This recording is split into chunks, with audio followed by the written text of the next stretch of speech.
I found that nothing in life is worthwhile unless you take risks. Nothing. Nelson Mandela said, "There is no passion to be found playing small and settling for a life that's less than the one you're capable of living."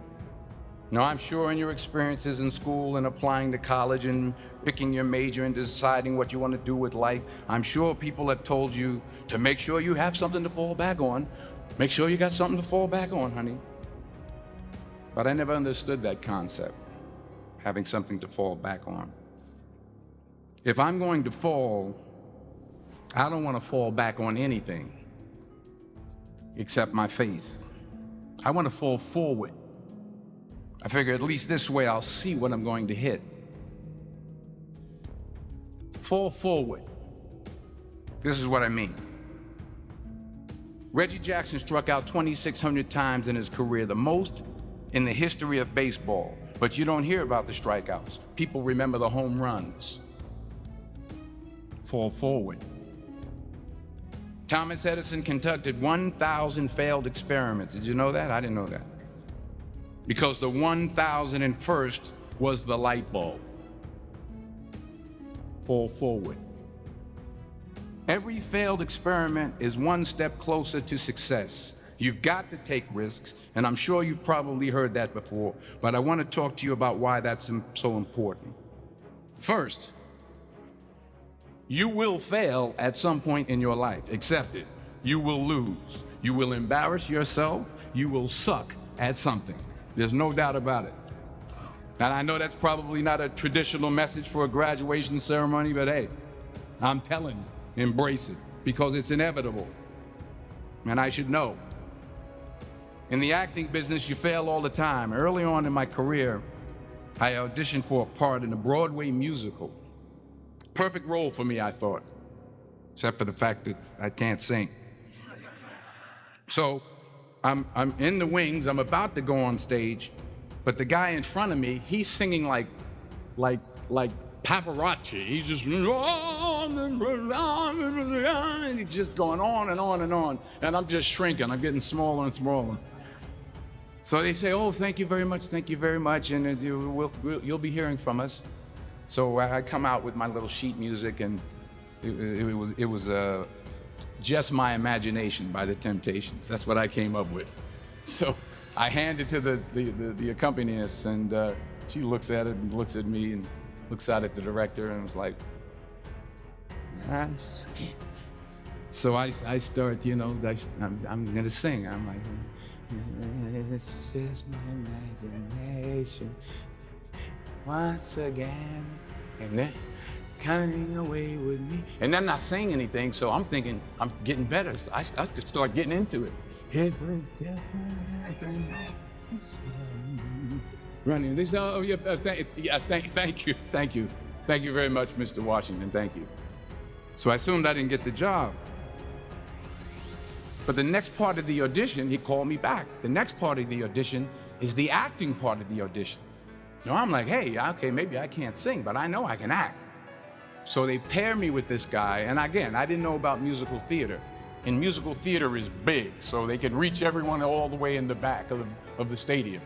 And I'm more from a realistic, naturalistic kind of acting where you actually talk to the person next to you. So I don't know what my line was. My line was, "Well, hand me the cup." And his line was, "Well, I will hand you the cup, my dear. The cup will be there to be handed to you." And I said, "Oh, okay." "Well, should I give you the cup back?" "Oh, yes, you should give it back to me, because you know that is my cup, and it should be given back to me." I didn't get the job. But here's the thing. I didn't quit. I didn't fall back. I walked out of there to prepare for the next audition, and the next audition, and the next audition. I prayed. I prayed, and I prayed.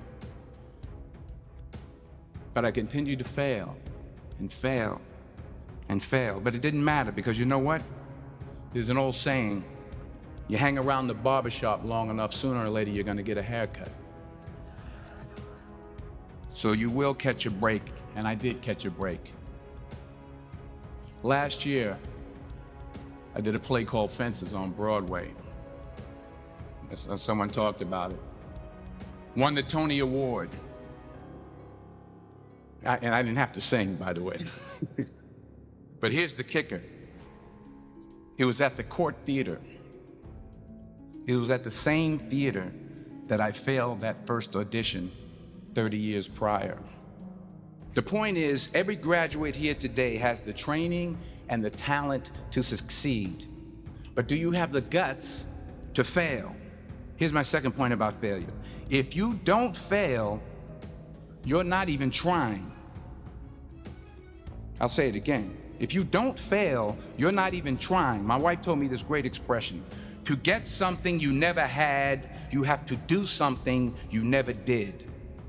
Les Brown's a motivational speaker. He made an analogy about this. He says, imagine you're on your deathbed, and standing around your deathbed are the ghosts representing your unfulfilled potential. The ghost of the ideas you never acted on. The ghost of the talents you didn't use. And they're standing around your bed, angry, disappointed, and upset. They say, we came to you because you could have brought us to life, they say. And now we have to go to the grave together. So I ask you today, how many ghosts are going to be around your bed when your time comes? You've invested a lot in your education, and people have invested in you. And let me tell you, the world needs your talents, man, does it ever. I just got back from Africa like 2 days ago, so if I'm rambling on, it's because I'm jet lagged. I just got back from South Africa. It's a beautiful country, but there are places there with terrible poverty that need help.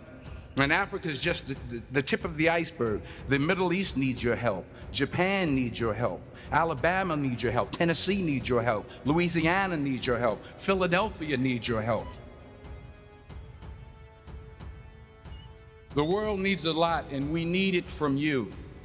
We really do. We need it from you young people. I mean, I'm not speaking for the rest of us up here, but I know I'm getting a little grayer. We need it from you, the young people, because remember this. So you got to get out there. You got to give it everything you got, whether it's your time, your talent, your prayers, or your treasures. Because remember this, you will never see a U-Haul behind a hearse. You can't take it with you. The Egyptians tried it, and all they got was robbed. So the question is, what are you going to do with what you have? I'm not talking about how much you have. Some of you are business majors. Some of you are theologians, nurses, sociologists. Some of you have money. Some of you have patience. Some of you have kindness. Some of you have love.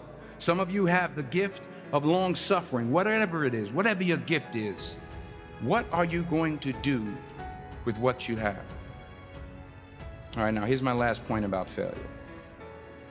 Sometimes it's the best way to figure out where you're going. Your life will never be a straight path. I began at Fordham University as a pre-med student. I took a course called cardiac morphogenesis. I still can't say it. Cardiac morphogenesis. I couldn't read it. I couldn't say it. I sure couldn't pass it. So then I decided to go into pre-law, then journalism. And with no academic focus, my grades took off in their own direction. Yeah, down. I was a 1.8 GPA one semester, and the university very politely suggested that it might be better to take some time off. I was 20 years old. I was at my lowest point.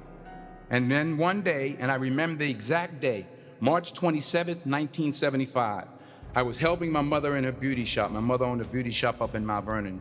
And there was this older woman who was considered one of the elders in the town. And I didn't know her personally, but I was looking in the mirror, and every time I looked at the mirror, I could see her behind me, and she was staring at me. She just kept looking at me. Every time I looked at her, she kept giving me these strange looks. So she finally took the dryer off her head and she said something I'll never forget. First of all, she said, somebody give me a piece of paper. Give me a piece of paper. She said, young boy, I have a prophecy, a spiritual prophecy. She said, you are going to travel the world and speak to millions of people. Now, mind you, I'm 20 years old. I'm flunked out of school. In fact, like a wise ass, I'm thinking to myself, maybe she's got something in that crystal ball about me getting back into school next fall. But maybe she was on to something, because later that summer, while working as a counselor at a YMCA camp in Connecticut, we put on a talent show for the campers. And after the show, another counselor came up to me and asked, have you ever thought about acting? You're good at that. So when I got back to Fordham that fall, I got in and I changed my major once again for the last time. And in the years that followed, just as that woman prophesied, I have traveled the world and I have spoken to millions of people through my movies. Millions who up till this day couldn't see me, who up till this day I couldn't see while I was talking to them, and they couldn't see me. They could only see the movie. They couldn't see the real me. But I see you today, and I'm encouraged by what I see. And I'm strengthened by what I see. And I love what I see.